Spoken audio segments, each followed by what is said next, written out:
audience is perhaps also complete, who knows. There's a few more coming. Welcome as well.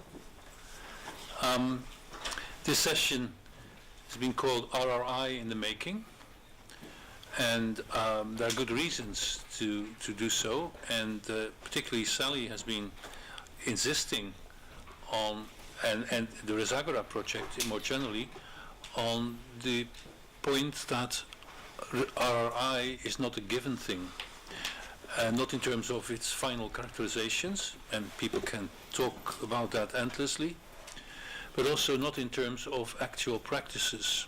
So it's an important challenge to actually find out what RRI in the making is. So case studies are important, but then you have this sort of circularity, which is almost like the hermeneutic circle, that you don't know, if you don't know what RRI is, you don't know where to look for cases of RRI. But then, as with the hermeneutic circle, that is solved in practice by trying out things, learning from them, and then coming back to perhaps your original notion what RRI is or could be. So RRI in the making is both capturing the process that a number of the projects have gone through in actually finding out about RRI, and it's also, that's the second meaning of the term, that it is something that's being actively made by considering certain practices as cases and recognizing them, learning from them, and perhaps following them up in the future by using them as models, how to do it or perhaps how not to do it. So that's my introduction. The panel members will perform more or less in the order that they are mentioned in the program, except that Sally Randles will come first for a number of reasons, and particularly because she works with a sort of overview of what RRI in the making was in the Randles project. The panel members have 5, sometimes a few minutes more, but not more than 7 minutes. And that implies that with 6 panel members and the inevitable sort of pauses between one and the other, that we'll have something like 40 minutes of presentation. And then we have another more than 40 minutes, 50 minutes formally, if my calculations are correct, for questions, discussion. And that would also be an opportunity for members from the audience to bring in experiences about RRI in the making, and in particular about lessons that can be drawn both from what they've heard from the panel members and what they can sort of introduce themselves. So, without further ado, Sally Randles, you can actually introduce yourself in 2 sentences, and then you can go. Good start. If it's red, it works. Yeah. Is that working now? So thank you, Arie, for that introduction. So the rationale for this session really was how might we empirically, methodologically investigate something if we don't know what it is that we're investigating. So if we take responsibility, research and innovation as an unstable concept, a concept that's evolving, as practitioners try and work it out for themselves, what they think it might be, rather than any given framework that we have to implement. If responsibility is something that's out there with actors, how would we investigate it? How do we know what we're looking for? So we chose on the panel people that had done different kinds of intervention, not just from Randles, but from Barbara at Great as well, to explore what kinds of rationales, methodologies, and importantly, lessons we can draw from that very empirical work. So I'm Sally Randles from Manchester, and this is part of the work from the Randles project. Oh, this is good. I'm not very technological. This was upside down. So you kind of do need somewhere to start from, and in creating the idea of de facto responsible innovation, we learned on Arie Rip's work on de facto governance. So that, I think the part that I would highlight from that is the result of interaction of many actors who have their own particular problems, define their goals, follow strategies to achieve them. And it involves conflicting interests and struggle for dominance, and that contestation, conflict and struggles is perhaps something that we've missed a little bit in the conference, at least today, but which we wanted to make sure we investigated in our work. But also that certain patterns emerge, become institutionalized, some become dominant, some don't become dominant. So what is the process through which patterns emerge from the process that we're watching?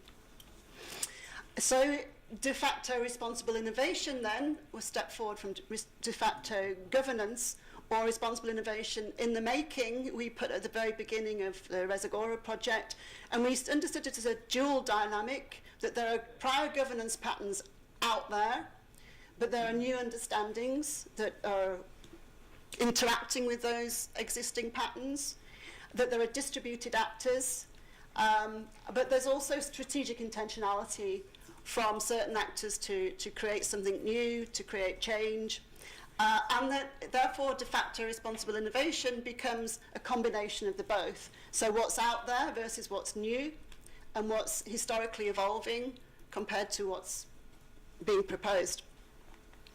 Context specific. But one of the things about methodologies I think we were keen on is we can say things are context specific, but what kinds of methodologies might we use to try and work out which bits of which context are important when and where? So is it the techno-scientific domain? Is it the political? Is it the economic? Is it particular actors like institutional entrepreneurs? So what is it that makes a difference?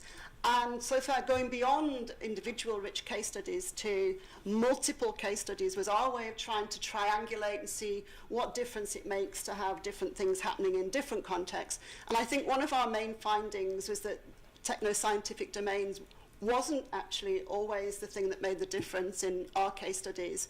And that's interesting because they are often put at the heart of what we do, the way things are organized administratively, or how we research. It might be nanotechnologies, or it might be GM, or it might be geoengineering. That often is the assumed way in and the assumed thing that makes the difference, therefore. And we looked at different techno-scientific domains, and we were a little bit surprised that they weren't necessarily the thing that always made a difference in our work. So this is a program of rich case studies. The scope is an important point. We deliberately chose to go beyond just research into innovation, acknowledging that research and innovation are two different things. So we had a number of our case studies that were specifically about innovation processes, specifically about market interactions, specifically about other actors, multinationals. Therefore, we could have decided to go deeply into the research base, but we decided to take case studies across that whole spectrum of research and innovation. And our approach was to follow the actors, to appreciate their understandings of responsibility rather than impose our own as researchers.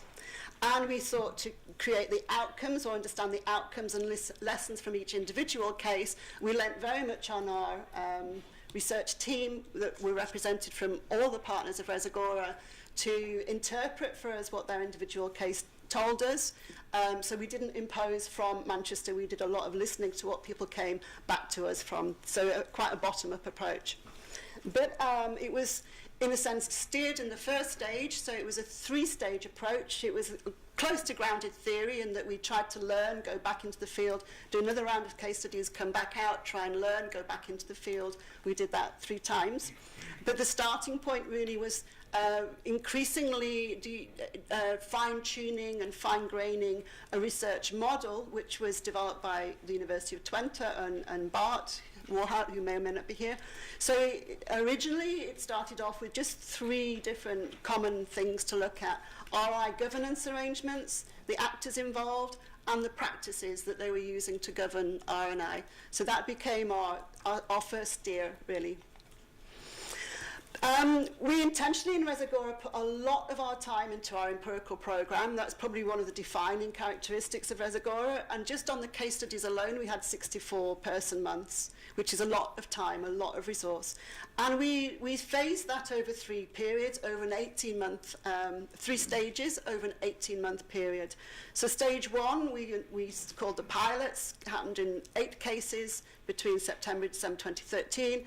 Stage 2 we called development, so we got results back from the field, we rethought what we were doing, and we went back out to a second stage of case studies, 9, and the third stage was a little bit different. We didn't try and refine again, but we said, what are we missing? And we decided to put a new focus on critical organisations, whereas previously we tended to look at those hybrid fora of multiple actors. And this was because we find that as people join those hybrid fora, they bring with them everything from their own organisation, and therefore if their organisation has a different interpretation or if their position is not very powerful within that organisation, then it matters to know what is motivating, incentivising and structuring the organisation that they work in as well. Our full range of case studies can be found on the web. And so you see this inductive, deductive repetition approach. So then the final step for us was to try and triangulate across the full body of 26 case studies to see what we found in terms of commonalities and differences, putting different case studies next to each other, seeing if there were common findings and see what lessons we could draw from the themes that were emerging. So we eventually stabilised. So I won't go through in detail the 3 stages, but the couple of points I would highlight is that in some cases we follow a governance instrument. In some cases we follow a priority setting situation. In some settings we look at a technological controversy. And then in the last ones we tended to look at specific organisations. So we called these different situations of responsible research and innovation, or the study of responsibility in research and innovation, which is a different thing. You can see that lots of different countries were covered and that the entire spectrum of our research teams were covered. And that's why I intentionally show them, so that you can see that all of our researchers from Resagora were involved in different case studies. And that is the 3 stages. So briefly, because we haven't got time to go into it, 13 transversal lessons on governance and institutionalization, and we brought that term in intentionally. These are the 13 lessons. Actually, they went quite a long way to being translated into the principles, but they are a little bit different, the principles, in that these are kind of things that we learnt from the cases, rather than translating them into governance principles, which was the next stage. So this was an input into the principles. But they cluster really, I think, deep institutionalization I'll come back to, because that is a kind of a new concept, if you like. And then participation and inclusion, 2 lessons there. Knowledge and understanding, 3 lessons there. Integrating across scales, I think, is something that was quite kind of novel that we found, about multi-level governance and alignment, and how boundary objects worked in terms of helping different communities of practice to understand what responsibility might be. And institutional change was a hallmark of our work. How does institutional change happen? How are capabilities, or the need for capabilities to be built up, the need for capacities to be built up, and for us, the critical role of institutional leadership and entrepreneurship. So really, the last slide, some key messages. For us, agency matters as well as structure, and the role of institutional entrepreneurs seem to be quite important. So new stable patterns of responsibility emerge, but didn't always in the cases. On the skeptical side, we did find examples of what we called responsibility wash. So that is calling something responsibility when you can't see any difference really. Responsibility overload is a kind of new idea, which says that if actors are already working to their idea of what responsibility means to them, then introducing new directives or new determinants of responsibility without changing the things that were already incentivizing them leads to kind of this pressure of responsibility overload. Relabeling speaks for itself, and decoupling is a kind of strategy where you have a new unit within an organization responsible for responsible innovation, but behind that unit, everything still goes on as before. Deep institutionalization, when values of responsibility become embedded into practices and processes, organizational structures and incentives, and you can kind of call that cultural change, but I think that's a little bit of a cop-out. Really, it's about how things become institutionalized against the dominant understandings of responsibility which might already be there. For us, there are dominant understandings of responsibility rather than irresponsibility. For example, scientists, they have their own long-standing understandings of what it is to be responsible, which may differ from the kinds of things we've been discussing, and therefore, what are the tensions between those two narratives, if you like. And stabilization, or the move towards a resilient change or a new normal, is quite different to saying you might just do a one-off experiment or a one-off process. So I think those are the lessons to come out of the case study program. Thanks very much, Sally. There's lots of approach and method and lots of new interesting terms as well. It gives us a feeling that we should read all these case studies, and I've read most of them, so I can testify that they're actually very interesting, and there is a very wide range of cases, which is interesting and also difficult to then come up with lessons. But again, you did have lessons. Okay, we go on to Pierre-Benoit Joly, and he can introduce himself. Okay, thanks, Arie. So I'm Pierre-Benoit Joly. I'm Director de Recherche at the National Institute for Agronomic Research and a member of IFRIS at Université Paris-Est, which was, and I was involved in the Res Agora project. So the piece I will present is a research we've done together with Elise Tanquagne and Sally.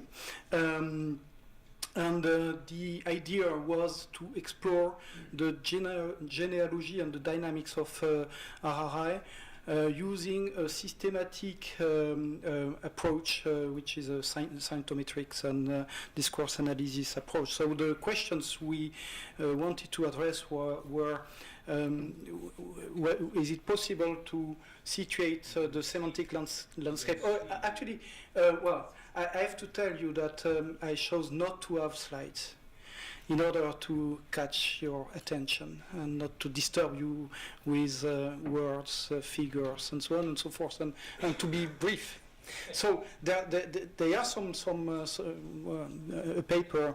papers, and I can provide it to you. So the idea is to define the semantic landscape of RRI and to see how RRI is defined in a variety of texts. So the content is somehow different from Sally's one, but it is important in terms of analysis of RRI in the making, because RRI is made through experiences, but also through text writing, text reading, and community building through the circulation of words.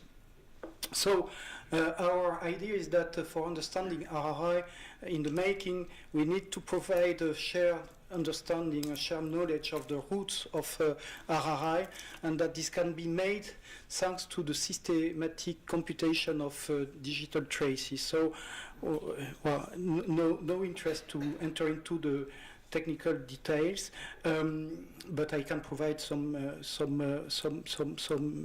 methodological details if needed. One of the issues with RRI, one of the issues we have to deal with is that although the RRI label was created very recently, and the first occurrence of RRI in text is a paper in conference by Douglas Robinson in 2008, so it's 3 years before it was taken up by the Commission. So although it is very new, the question of responsibility is pervasive and polysemic, and it has obviously a long track record in relation to scientific activities. We know that scientific responsibility has been discussed for long, responsible conduct of research, but also in other activities, obviously, for instance, corporate social responsibility.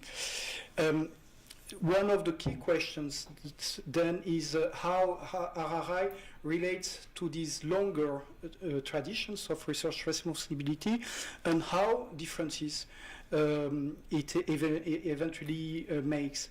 So to work with this specific situation, we designed a dual approach which takes into account the use of the term responsibility in relation to research and innovation. So it is the lato sensu approach, where we have a broad keyword equation, and the use of the expression RRI itself.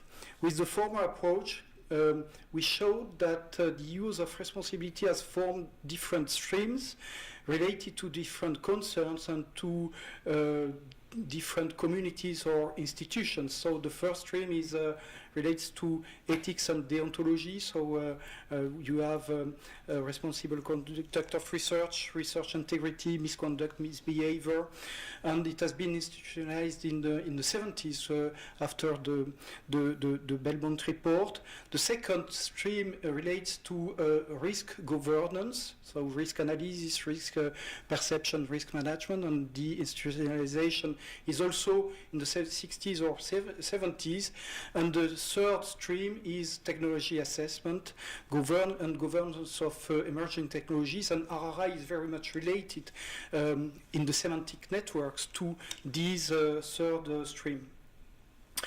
In the stricto sensu approach, which focuses on RRI, so we used the discourse analysis, and we found remarkable convergence around three themes. The first is on governance. So most of the authors advocate a widening of legitimate societal actors participating in the governance of research and innovation.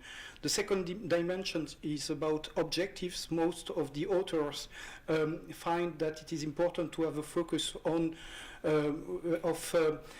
research and innovation on societal problems, so, and very often in relation to grand challenge. And the third theme is the meaning of responsibility. And in most of literature, we find not retrospective responsibility, so accountability, liability, but the sense of responsibility is a prospective one. So it is anticipative, future-oriented responsibility. So what is interesting in these results is a high convergence, actually, of the literature devoted to RRI. The phenomenon is very much European-centered. Because of the decision of the European Commission, but also some member states to have some institutional action in these, but it is also there are also some important initiatives elsewhere. For instance, in the US with the issue of responsible development of research in the NANO initiative, the stream of anticipatory governance developed at Arizona State University and elsewhere. So I could take some other examples. So we show that we have a fragmented world of responsibility, but when it comes to RRI, there is a lot of convergence, and RRI is much linked to broad governance issues, and perhaps this is the aspect of the novelty, the difference with other streams of responsibility in the field of research and innovation. epistemic communities are very small so far, and they are weak communities of practices. So one of the keys for the evolution of RRI is the embeddedness of RRI in traditional institutions, and we see that there are a lot of links developing with technology assessment, which is the stream very much related to RRI. Well, for instance, the OECD, as mentioned in the previous session, is developing some initiative in this domain. So some of the major actors make the link between TEA and RRI. We may wonder also about the links with the other streams and institutions developed to ethics and deontology, risk management, or CSR, and this may be also one of the challenges for the institutionalization of RRI. So it's my final word. So thanks for your attention.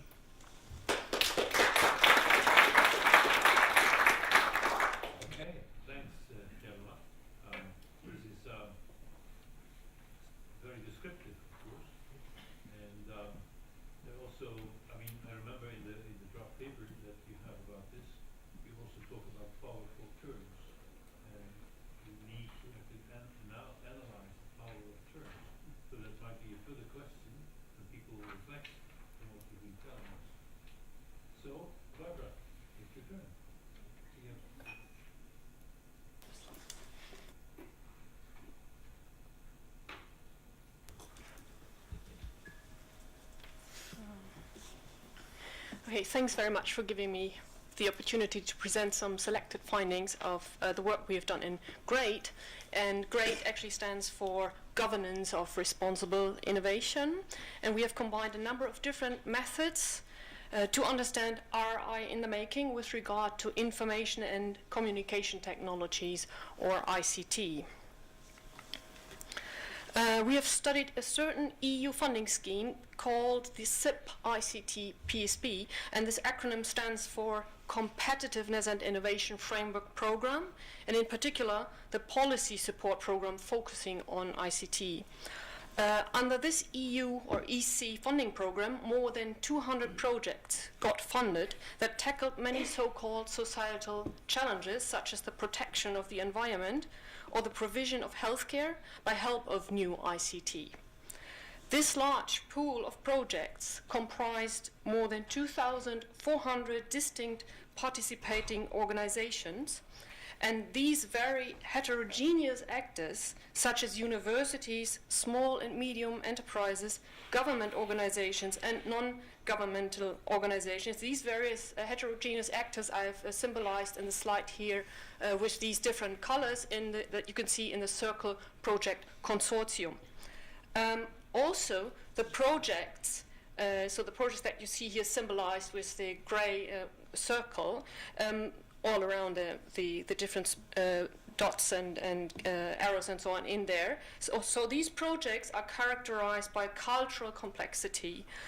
Most projects had to develop and test their envisaged products and services at various local pilot sites distributed all over Europe. Finally, the various arrows that you can see in this diagram symbolize some basic responsibility relationships that characterize a given project. And all these numerous responsibility relationships, which are continuously shaped by the different actors involved, is what we may call RRI in the making. And I shall now explain the methods we used in analyzing this RRI in the making in this particular empirical context. So on the one hand, we followed a qualitative approach that was geared towards ethnography and grounded theory. This included conducting semi-structured interviews, focus groups, and workshops, and an analysis of project and policy documents. This is a bit what Monsieur Joly said, and what we said before, that the semantic dimension is very important in understanding RRI.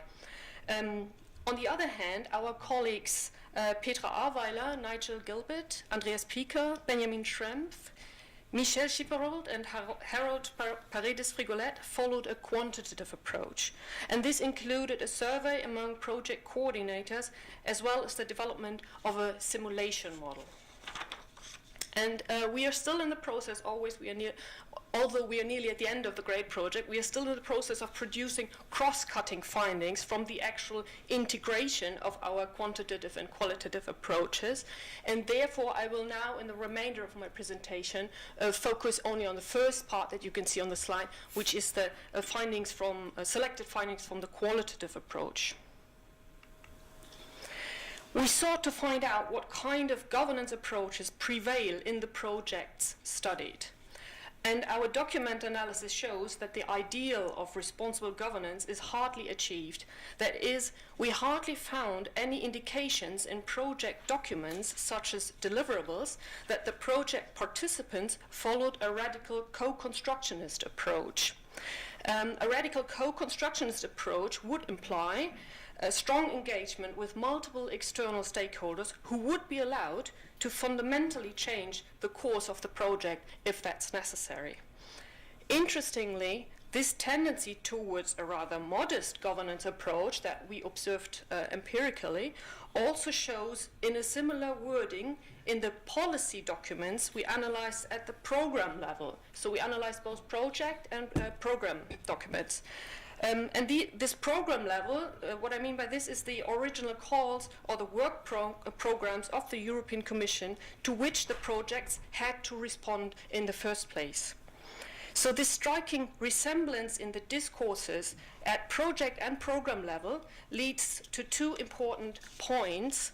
First, it seems that the work programs of the funder significantly pre-configure the ways in which and the extent to which RRI is realized at the project level. And second, in consequence, we suggest to consider RRI as a multi-level collective undertaking in which the funding institution significantly shapes the room for maneuver of a given project. The interviews confirmed the results from the document analysis, that is, a relative lack of co-construction with external stakeholders at the project level. Importantly, though, the interviews also revealed that project participants need to cope with numerous small everyday responsibilities, and that there is a lot of existing situational responsiveness. Examples for such rather hidden forms of existing responsible behavior that you literally need to dig out sort of in an in-depth empirical analysis are the following two. For instance, participants frequently need to translate their work across different national, technical, and epistemic languages, and also they need to spend a lot of time on ensuring the internal collaboration at the consortium level. And we call these efforts of internal stakeholder engagement, we call this internal stakeholder engagement to emphasize that this is something sort of opposed to or in addition to the often expected external stakeholder engagement, which I think RRI pushes much more at the forefront, the engagement with external stakeholders. And this leads to two important points. First, precocious normative judgments of the actors involved in this situation at the project level need to be avoided. There are all sorts of constraints and existing small forms of responsible behavior that together may very well explain why participants cannot realize a full-fledged RRI governance approach in practice. Second, we therefore need to understand RRI as being embedded in, but importantly also evolving with, a thick social, technical, economic, and political context. These are our conclusions. Understanding RRI properly requires time-consuming, thick descriptions of projects and the contexts that I just referred to. This must include a multi-level analysis of funding institutions and other policy actors' programs and practices. We haven't even done that yet. We only did program analysis, sort of discourse analysis, but not then analysis of the practices of easy policymakers. So we need to do such multi-level analysis, because it's these programs and the practices that shape the realization of RRI further downstream. We also need to account for complicated temporal dynamics, which I haven't talked about actually, but I've only alluded to these complicated temporal dynamics by briefly touching on the concept and actually the practice of situational responsiveness. And these are just three instances of what we consider important elements of an analysis of RRI in the making. Thanks. Thanks a lot, Barbara. It's already a wonderful analysis, and it promises more, I gather. So we'll continue, and according to the listing, it's Niels now. Clicker. Handing up something very valuable.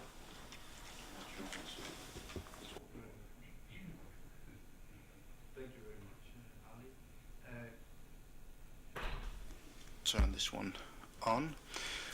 So I have the pleasure of presenting RRI trends, which is one component of the vast empirical research program of the Randles project. Sally already told about the intensive work with case studies, and Pierre-Benoit told us about the bibliometric analysis. Later, Bjørn will be telling about the co-construction workshops. And one fourth component is the RRI trends.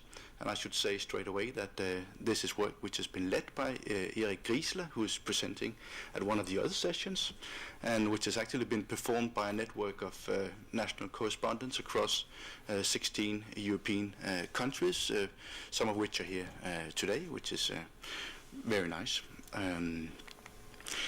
So the objective was to provide a national profile of the state of RRI, or the emerging issues in RRI across 16 European countries, to do it in a way that would enable comparative analysis, that is using a uniform approach to the research, using uniform protocols across the 16 observatories or 16 laboratories, and to be able to present these data and evidence that we collected in a user-friendly and flexible format. And we provided a dedicated RRI Trends web platform for that particular purpose as part of the Randles overall dissemination and communication efforts. So we cover 16 countries, 7 countries which are represented in the Randles consortium, 1 country that was covered through collaboration with a great consortium, and another 8 that were selected with a view to ensuring ability to capture European heterogeneity, geographical representation, but also perhaps social cultural representation of Europe. So we have 16 countries there marked in yellow on this slide. The approach is as I said, one where we have a national correspondent or a team of correspondents in each of the countries involved. We use a common research strategy and common research procedures in order to be able to provide evidence that can be compared across countries. It's a qualitative study, but it has a quantitative potency in the sense that using a uniform research methodology does also allow us to do sorts of quantifications on this qualitative material which is being collected. It's basically document analysis, but also a set of qualitative interviews in each of the countries. 3 consecutive waves were performed as a way to capture a lot of actors in each of the countries. So we targeted in the first wave the national level, looking specifically at recent national policy documents on research and innovation. But then the main effort in the second wave was on, in alignment with the rest of the Resagora project, was on the meso level, so the levels of organizations. We wanted to look at responsibility in the context of funding research and innovation, but also in the context of performing research and innovation in the public, but also in the private sector, as Sally said early on. So we looked at the most prominent national public research funding agency in each country, an important private research foundation in each country. These were the funding agencies, a selection of 10 universities in each country, and finally 2 selected research-intensive private companies in each of the countries. Finally, in the third wave, which is coming to an end now, we've been looking specifically at civil society organizations, asking some of the same questions, using interviews and document analysis. Is the RRI concept being taken up by these organizations? How is responsibility in the making, or RRI in the making, emerging implicitly? Which are the perceived barriers to responsible research and innovation? So overall, this collective effort analyzed several hundred documents. There were more than 200 individual organizations covered, and we did numerous interviews in the overall collective effort. So the main output, because we've collected now a lot of information, is then the RRI Trends database, which is accessible from the Resagora website. It allows users to access all of the background documents. It also allows users to access the national reports from each of the 3 consecutive waves. And finally, it allows what Eric presented in the last session, a selective and flexible approach that allows for selective extraction of data. So if there's a particular interest in one sort of organization, it's possible to extract information only from say, research councils. It might also be possible to look at specific countries and so on. So it's not possible. I cannot do justice to the empirical information in these 7 minutes, but a few main observations is that the terminology of RRI is not a mainstream concept across the European research and innovation actor landscape. But nonetheless, while the specific terminology is not used, there's plenty of evidence of RRI in the making. There's a widespread organizational commitment and important practices relating to issues of responsibility in research and innovation. But there's also significant heterogeneity. It's not implemented, it's not manifest in the same ways across organizations, and also not across countries. Just a few examples to try to quantify this qualitative information, which is not doing it justice, but just to give you a flavor of what can actually be done. So in the first wave, looking at national policy documents, we hardly found any references to RRI with capital letters. In the UK, in France, and Finland, Denmark, and the Czech Republic, some, but on the whole, not very much. But then again, if you look in some detail at these policy documents, there are several dimensions of responsibility emerging. So sustainability, the way that research innovation can address societal challenges, issues of public participation and open access and so on, are very, very visible across most of the 16 countries that we looked at. In the second wave, these were the 4 different categories of actors that we looked at. Again, very rarely we find evidence of capital RRI or the uptake of the terminology of RRI. I think that universities might be an exception to the rule here. In quite a few of the universities across countries, we do find reference to RRI, and in Spain and Italy specifically. But then again, if we do look for evidence of small RRI or de facto RRI, as Sally says, there's plenty of evidence. Now this, while the inductive approach would give us an array of different dimensions, now looking specifically deductively for the 6 keys that the European Commission is proposing, also gives us an indication that they are actually relevant issues to be dealt with.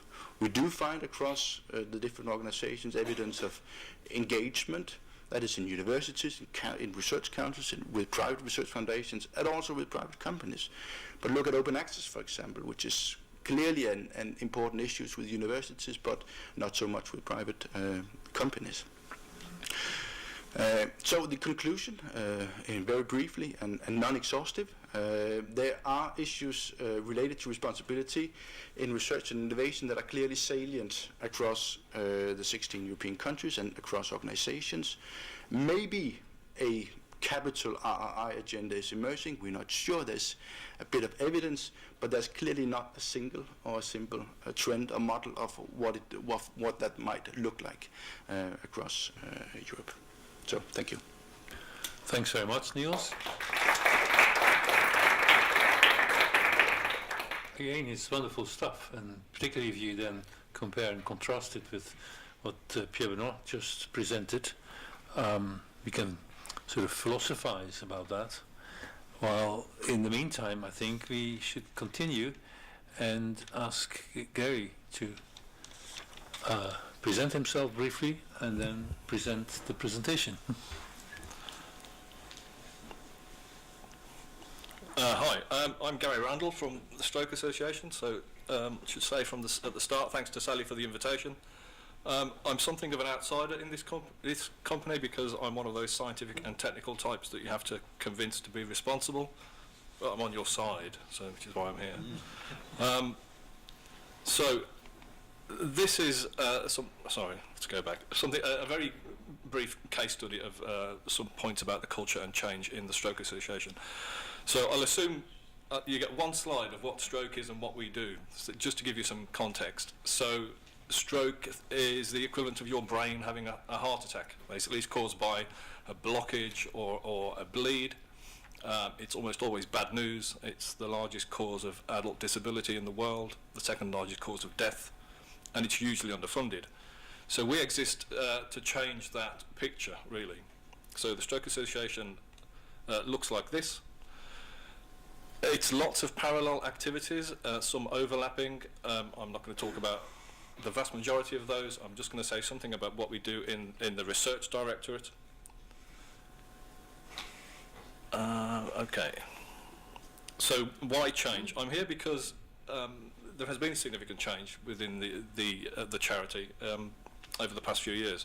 So my boss is called Dale Webb, who unusually for a director of research for a medical or healthcare charity is a sociologist, and he was hugely influenced in his formative years or at some point by this paper by Porter and Kramer about philanthropy's new agenda, how to create value, from the Harvard Business Review.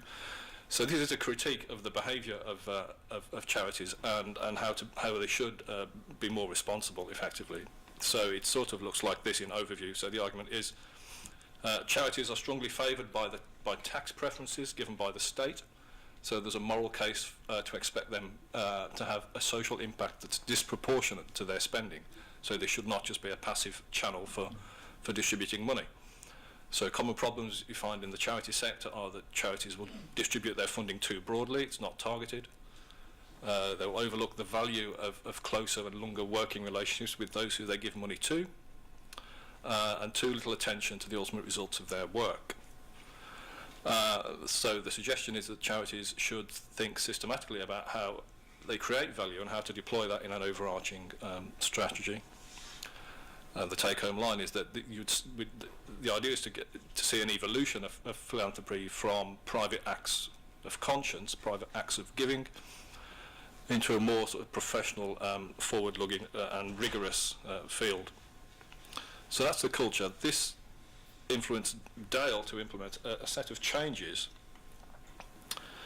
so that we've gone from being a typical philanthropic charity, i.e. a loose distributor of funding, with a long-term deferential relationship with academics.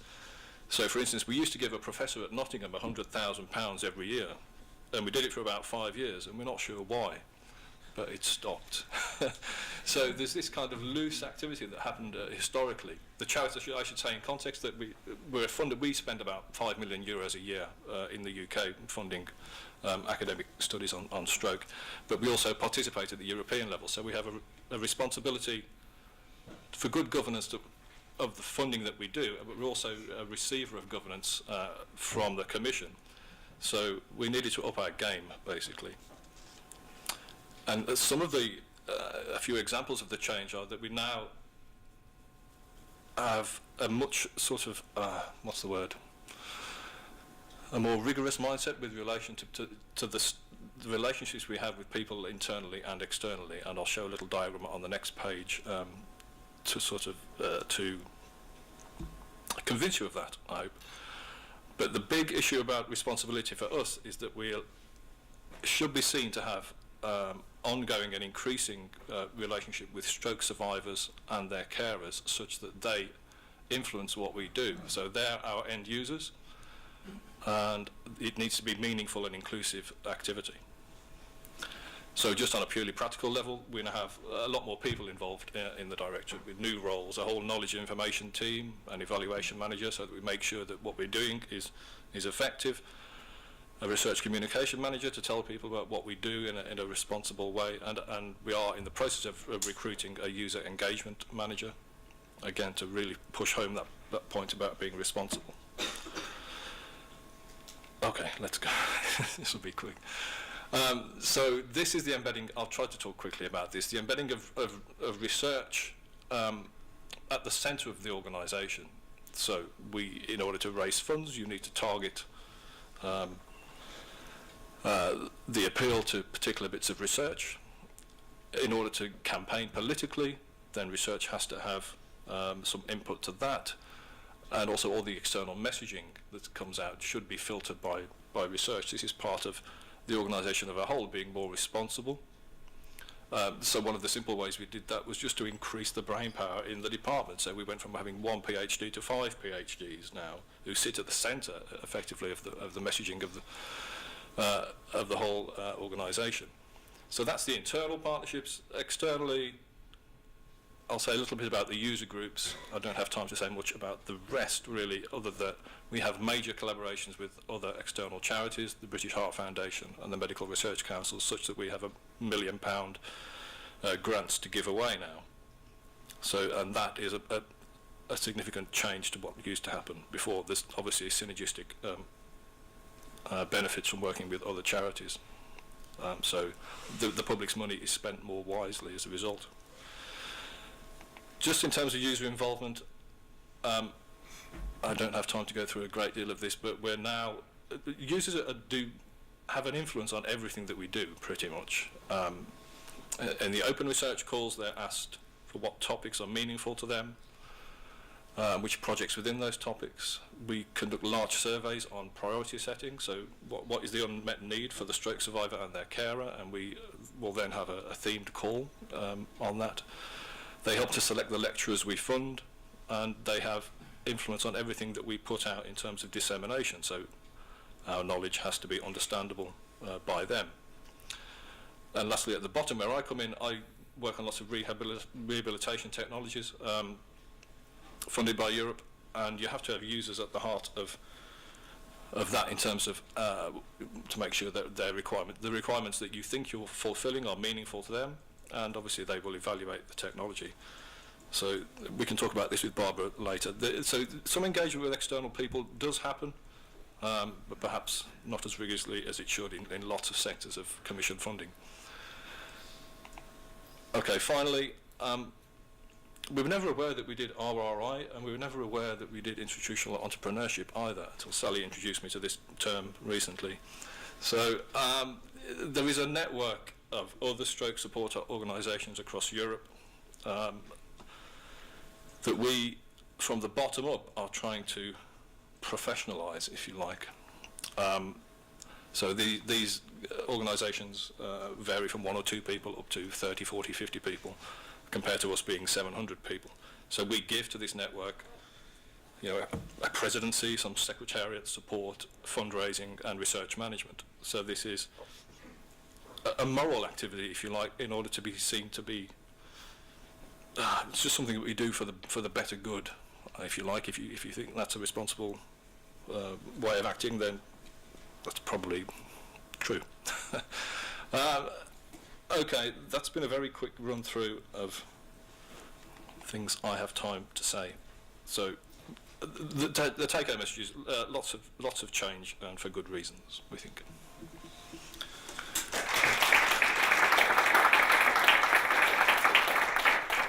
So thanks, Gary.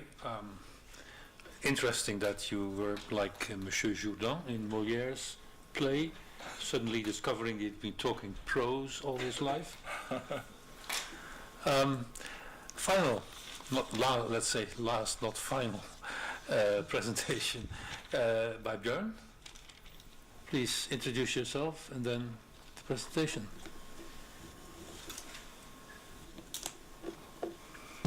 Yes, my name is Bjørn Bedsted. I'm the Deputy Director at the Danish Board of Technology. As partner in the Randles project, one of our tasks have been to lead the development and implementation of 5 workshops to support the development of a governance framework, the Randles framework, which supports decision makers to govern research and innovation activities towards more conscious responsibility. So we call this framework the Responsibility Navigator. A lot of the empirical work we have heard about from Sally and Niels has fed into this framework.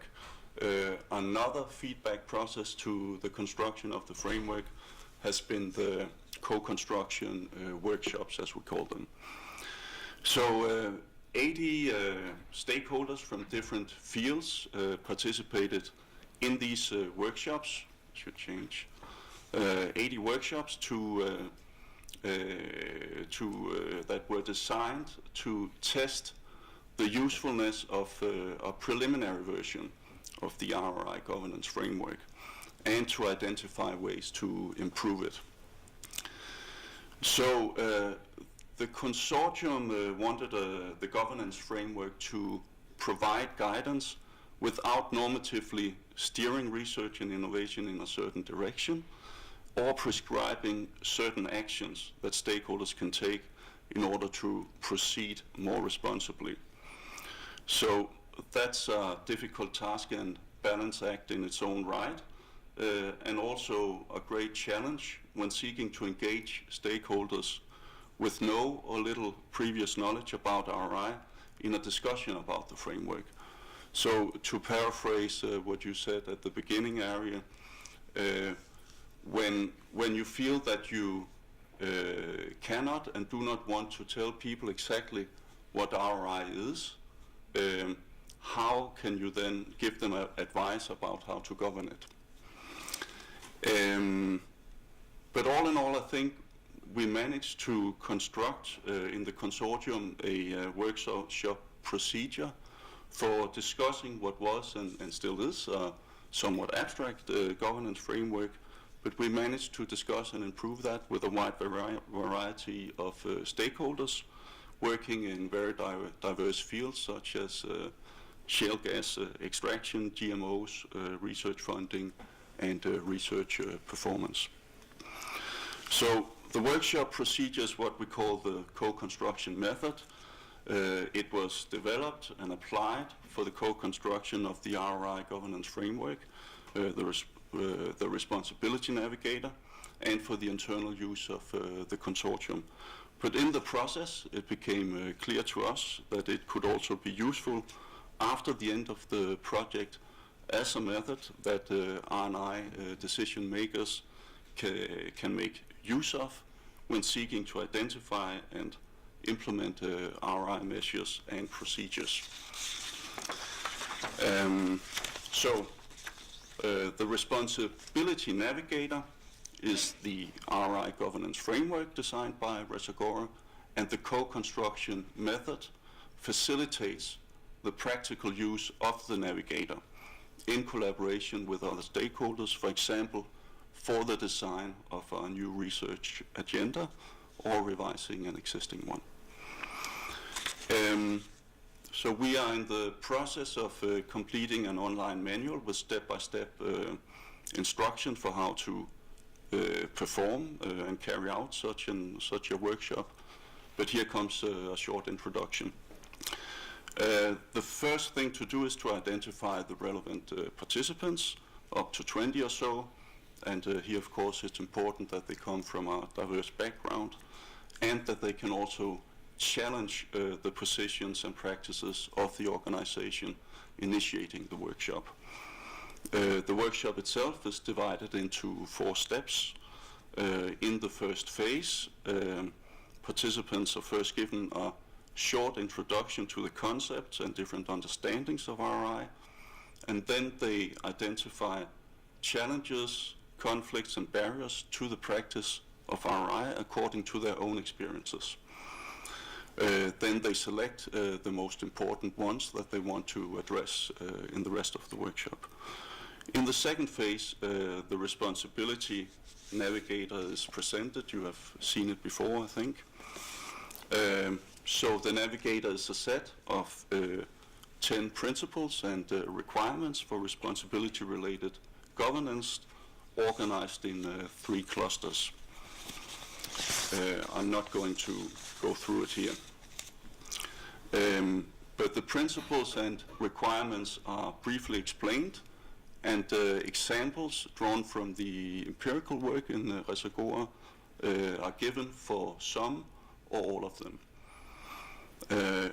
In the third phase, participants discuss ways in which these principles and requirements can be used to address and overcome the challenges, conflicts and barriers that were identified in the first phase. And the most favored measures and procedures are then selected. In the fourth phase, these measures and procedures selected by the participants are then further developed and elaborated, providing workshop organizers with concrete proposals for actions that they can take to embed RRI in their organizations or practices. So the manual will provide detailed instructions to anyone wishing to make use of the responsibility navigator for collective thinking about their RRI strategy. It will offer options for scaling efforts up or down with regards to the number of participants, the length of the workshop, and the amount of preparation needed by the organizers and participants. It will have ready-to-use PowerPoints presenting the responsibility navigator and empirical examples of how to apply its principles and requirements. And it should be hopefully available at the Randles website by the end of this month. The navigator is already there. Thank you. Thank you. One could even imagine that these workshops would co-construct their own RRI, if we're serious about RRI in the making. In the almost half an hour that we have for comments and questions, it's about what the panel members presented, of course, some of your own experiences, but perhaps also reflections on, if we call this session RRI in the making, what is being made, and perhaps add to the co-construction. So, people in front of me I can see, so if they signal that they want to come up with an intervention, then I can give them the word in a certain order. People behind me have to find other ways of attracting my attention, stepping up or tipping on my shoulder, whatever. So, who wants to co-construct? Michiel. Yes, my name is Michiel van Oudhuizen from the Belgian Nuclear Research Center. And I have a question specifically for Sally Randles, because I very much enjoyed this strong focus on struggles and conflict and you could say a more antagonistic view of responsible innovation. And I'm wondering how this aligns with the official policy discourse which we find in Europe, which is not like that at all. So it's also a question of how the findings of this project are taken up. How does that align or not align? Should it align? Should it not align? And so related to that, my question would be, why is the project called Randles and not Randles?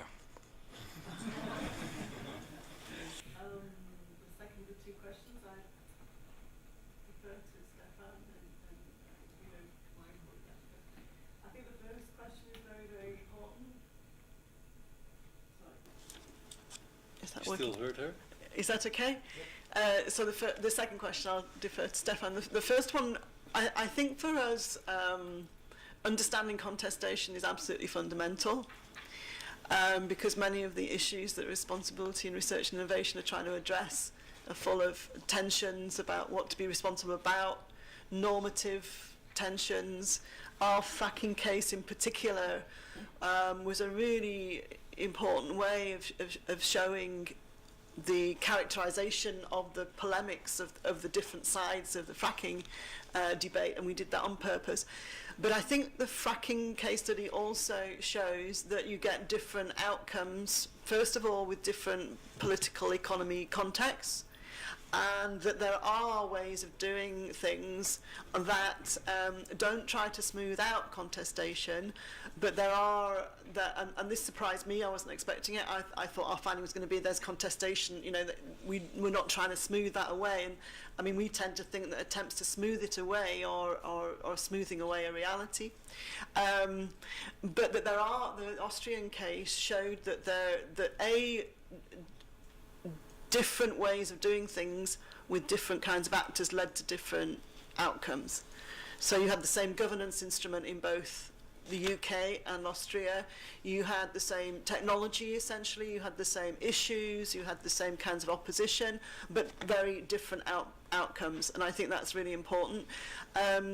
So that we do show that there are ways of doing things better that lead to fairer, more equitable outcomes, and that there are other kinds of explanations for difference, such as how the media are dealing with a debate, or who is at the final decision-making table, what stance that decision maker, ultimate decision maker, takes. So I think one of my issues with participation is that there are other steps as to how that participation is actually mobilized into the decision making, how it's institutionalized, and that in that fracking case, the fundamental difference was the political system, the political economy in the two countries.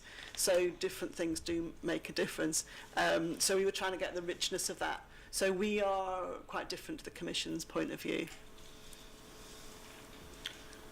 I'd like to, this is the prerogative of the chairperson, to add to this little bit of discussion about conflicts and struggles and politics, perhaps, that it's not just because the world is full of struggles and conflicts, but it also has to do with responsibility. And I find very instructive the little history of, I think it's called the Round Table on Responsible Soy, which is a consortium of a number of organizations, some big firms, in the world of genetically modified soy, but also two NGOs. And they have this consortium which actually can offer certificates to producers of soy as being responsible soy producers, which will then help them. It's not standardizing, but it's part of the whole world of qualifying, standardizing. And so they offer these certificates, which can then be, this is sort of check being done.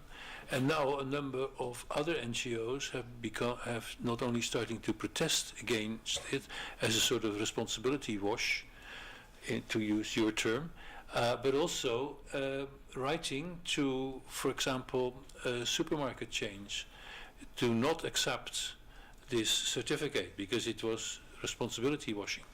And my point here is that actually both parties are right to refer to responsible.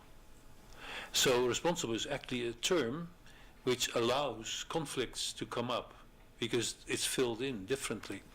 And that might be another interesting case, I think, for your lists of cases.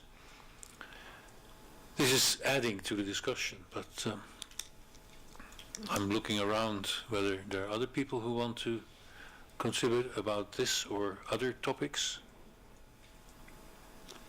You have to say something about Res Arena.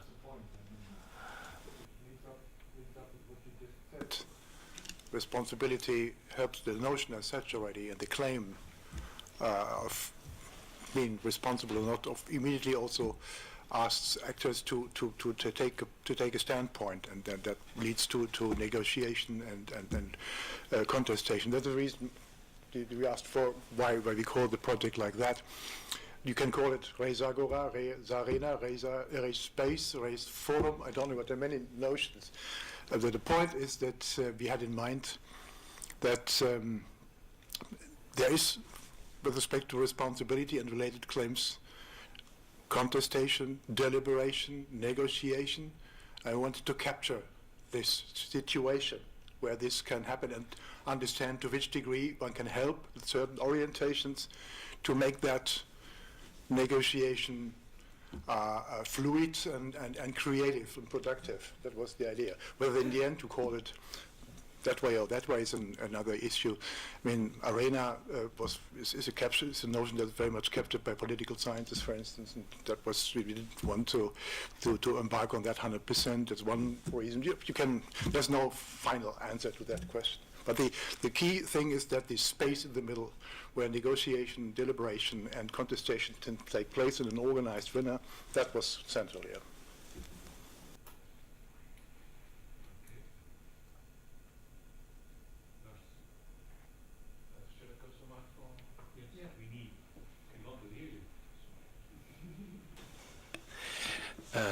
I'm just thinking if you see this RRI in the making in form of sort of active network kind of thinking, then many of the things you talk about are of course very important. I mean, the whole terminology, the way we speak about it, the way we begin to converge languages and so on.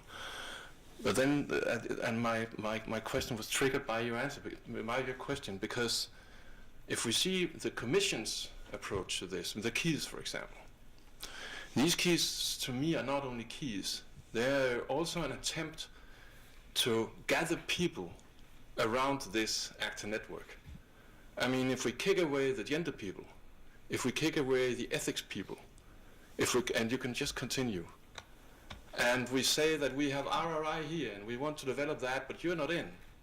And by using the keys, you signal the opposite. So in a way, you're gathering the actor network with these people.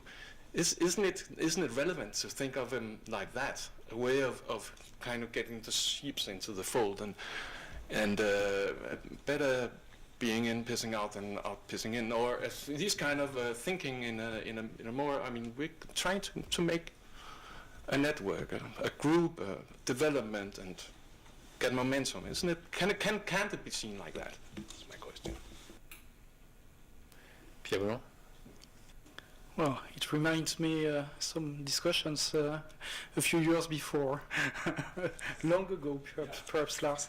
Yes, actually, it is one of the insights we had when dealing with these scientometric analysis, which is precisely dealing with networks of words in relation to networks of people, so semantic networks in relation to social networks.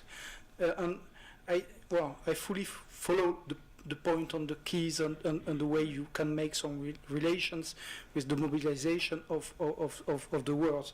The point is that perhaps they are the communities and then the process of institutionalization.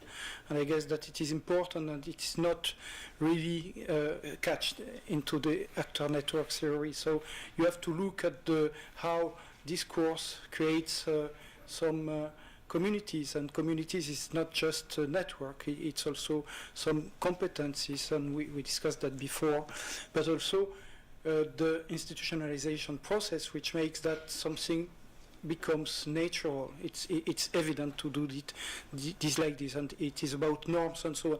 So this is all the things that are beyond the brief description I had. So far, what we can observe, according to the corpus of text we used, is that the words this word is very splitted, fragmented, and so the attempts to create some connections is really a key issue.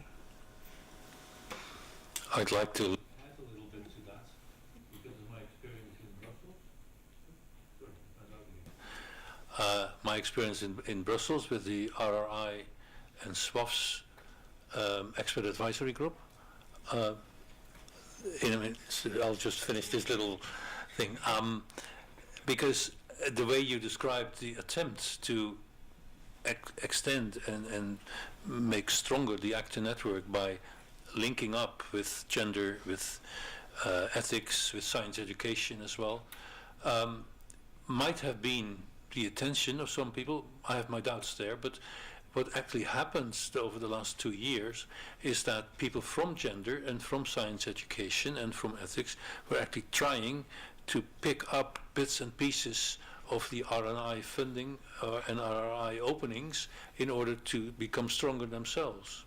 So you might still discuss that in terms of actor network theory if you want, but the net effect was more like animals trying to sort of tear at this new prey than the other way around, that the prey was trying to actually capture the predators. It's a somewhat biased way of describing it, but okay. Well, I just wanted to also follow up on Lars's question and say that I think that there are at least two different mobilizations going on here, at least two different levels. One has to do with mobilizing communities around technology assessment, ethics in science and innovation, gender inequalities and so on. And I think, I don't know if RRI will have the strength of, as a specific terminology and or concept, I'm actually not too optimistic about RRI having the strength to do that, to mobilize something collective and more inclusive in terms of what I would call the narrow circles of people professionally involved in this. I think it's much more important on a different level, mobilization.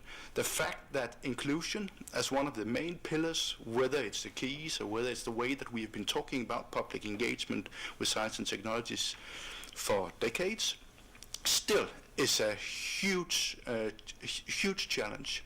That major parts, the clear majority of Europeans are not at all interested in being engaged, and that our ambitions on their behalves are probably often too high.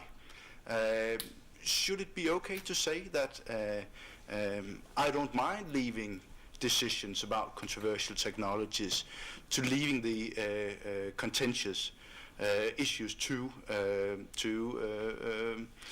experts or policymakers, because most of European citizens tend to do that. I think that kind of mobilization is perhaps even more important than the mobilization of the networks of those who are already involved. Okay. Before I give you the word, Barbara wanted to intervene briefly. Yes, just about the network notion, just adding to what you've said before, Arie. I think there's a bit of a risk with notions such as network as an actor network theory, or also with the notion of community, which we had in another session as a sort of counter idea, community building as a counter idea to competitiveness and competitive markets. I think there's a bit of a danger with these kinds of alternative notions that they might lure us into a romanticization of alternative worlds. So there's a risk of romanticization when we use these terms, because, for instance, what I found, and somebody might say might disagree, but what I found with actor network theory, for instance, is that it's not clear what the boundaries of networks are and who in reality actually also is in a position to decide who is part of the network or not. Or alternatively, if you take the term community, after all, there are always people selecting, very often in hidden ways, who is part of the community or not. So I think we can't really escape. There's a risk that we can't escape original problems then of participation and not participation, because often processes of inclusion or exclusion are invisible because they have already taken place at other at other places and with other actors, and even historically much earlier in time, and then they become invisible, but still they are working. So I think, for instance, in the discussion then of participation and inclusion processes, we need to sort of go back both historically and also sort of geographically, and try to find out what are the chains that sort of do first, how can we call it, first order, second order, third order selection mechanisms, inclusion and exclusion processes that are, for instance, sort of somewhere outside of these networks that you are alluding to. Hope that's somewhat clear. This is about the same point, but then Should be very brief. Yes, well, I think that a disagreement may be related to what we are speaking about. It seems to be that RRI, like TA, like risk analysis and so on, has to rely on institutions, professions, communities, and communities are closed. Mm-hmm.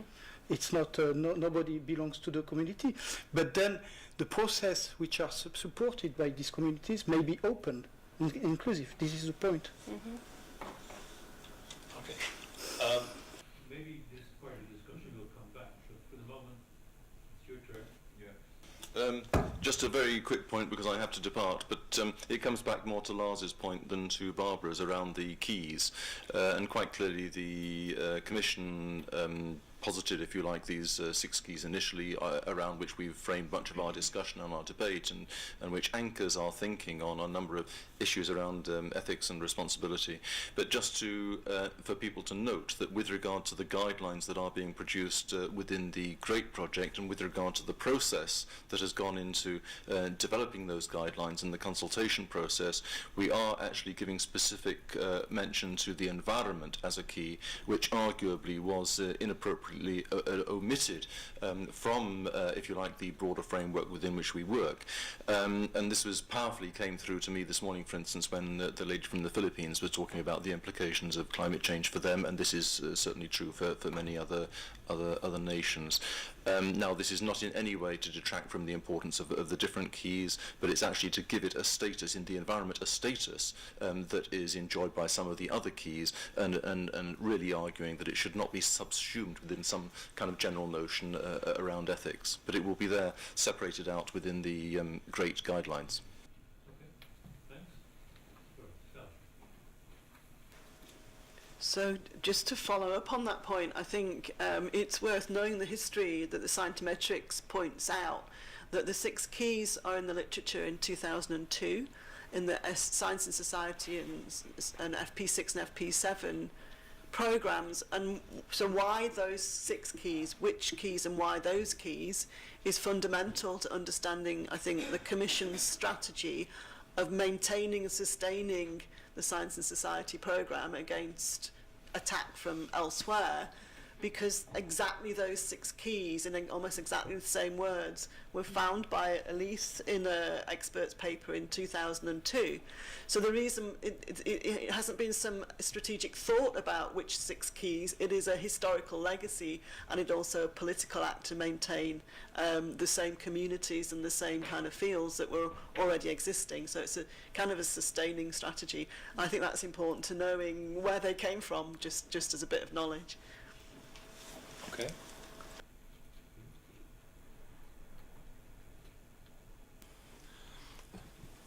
So during these 2 days we have been discussing networks and tools for RRI, and I might add another tool which might be quite useful.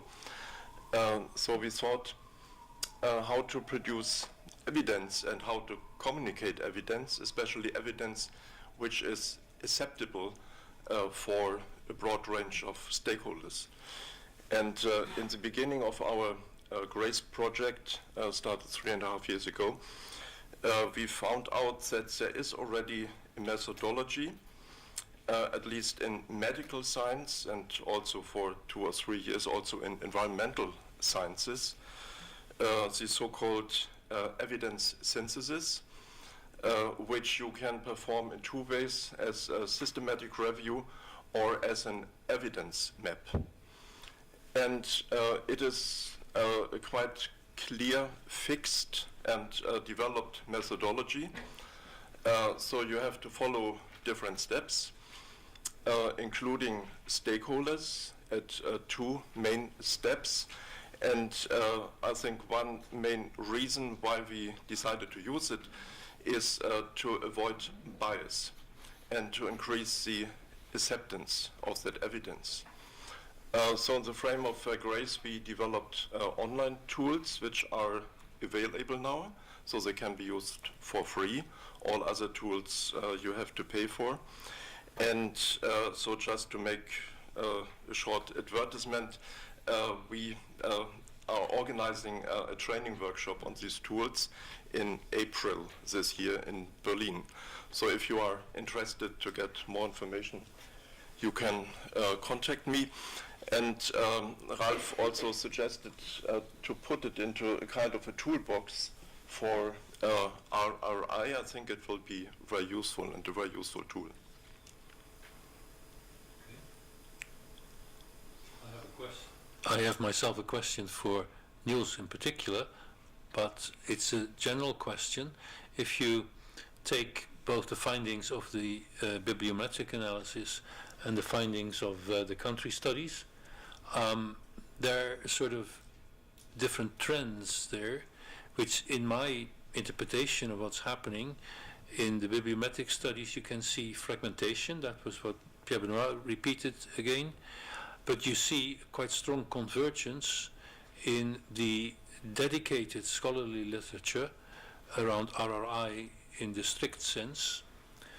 And so, but then Niels came up with findings which he summarized, that if you look at all the practices and what organizations do, whether they use RRI as a term or not, then he said, I see a sort of converging commitment to these overall ideas, perhaps a sort of RRI agenda. So you could say, well, maybe it was fragmented in the documents that went into the bibliometric analysis, but now there is convergence, and if they will repeat their stuff in 5 years, they will see the convergence also in the literature about RRI in the broad sense. Or it's also a question what you based your idea on, that there is this shared commitment, or converging commitment. It could be a fashion. So, up to you. I think that's a really, really interesting question, and something that I also thought about while you were giving the talk now. I think that it would be pushing it to say that there's a converging agenda across all organizations that we've been exploring. Mm-hmm. I was quoting you. I said there was a clear commitment throughout the organizations to issues of responsibility in research and innovation, but not, and explicitly not, to RRI, the terminology in the strict sense. So actually I think that there's more of an overlap between the findings than would appear from your question just now. There is maybe, I think we also said that, there's maybe an emerging agenda around capital RRI, at least in the sense that it seems to appear in some of the organizations, also in the strict sense, as Pierre-Benoit would call it, that the terminology is actually applied. But whether that, because even though we call it trends, we don't have a time perspective. So we're not able to say about the trends. Trends always has to do with comparisons. That's the only way we can say something about trends. But these are horizontal comparisons between different kinds of organizations, different countries, not over time comparisons. So it's very difficult to say whether there is a clear image of a new agenda which is building. But we find that the notion is being used in some, but only few of the organizations that we've looked at, but that issues of responsibility are clearly there, not in the strict RRI sense, but in the broader de facto RRI sense. Yeah, I'm willing to go along. It's not my task to go along or not, but one thing that I find interesting, I've been looking at fashions in science and innovation policy, including RRI, but also others like Open Innovation and Big Science at the time, and a number of others. And what struck me when looking at them is something that might actually work out for RRI as well, that you could use the original notion of issue attention cycle of Downs in the 70s, which is now used in media studies in a very superficial way. But actually it was about how issues can come up, get lots of attention, and then there is sort of articulation, sort of practicing, disappointment to some extent, but also residues. And then the fashion disappears, but the new practices can still be there as residues. So that could be a sort of partial resolution of what you have been finding now. At least just one very quick remark. At least I see an importance in recognizing that there's a difference between policies as they are being implemented and carried out at the level of European institutions and at the level of European member states. Clearly there's a big difference there. So one expectation would be that the RRI agenda would roll into member states over the next year, so we don't know, we don't find clear evidence, but only some tentative signals. But it may even disappear from the level of European institutions while it's being rolled into European member states. So it's also a multi-level perspective that we would need to have on policy development in this regard. So maybe another 5 years, maybe in another 5 years, I was talking about it already, we will have a session on RRI in the unmaking. For the moment, we have been talking about RRI in the making, and we have to end the discussion here because we have a break of only 15 minutes, shorter than the others, so you need to get use it well. And then we have the final session with some concluding remarks, I suppose.